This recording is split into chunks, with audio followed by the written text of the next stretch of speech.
السلام علیکم ورحمۃ اللہ وبرکاتہ۔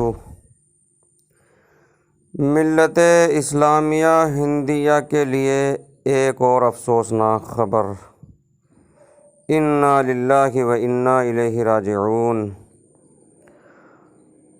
ہائے افسوس،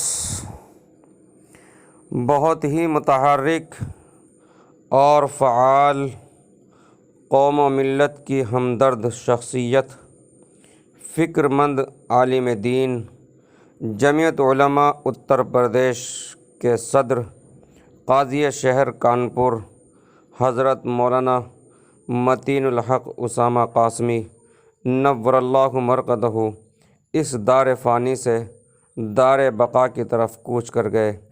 انا للہ و انا الیہ راجعون۔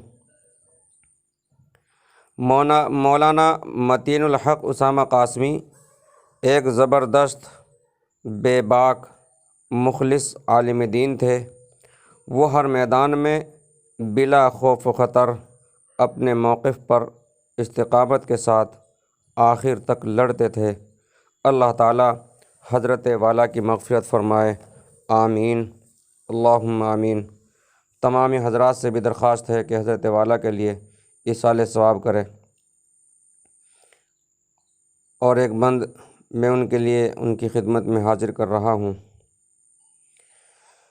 اللہ کا ولی تھا وہ کامل رشید تھا، خدمت کو اپنی قوم کی گویا وعید تھا۔ اپنا طبیب مصلح دوراں چلا گیا، اپنا طبیب مصلح دوراں چلا گیا۔ دنیا سے ایک عالم قرآن چلا گیا، دنیا سے ایک عالم قرآن چلا گیا۔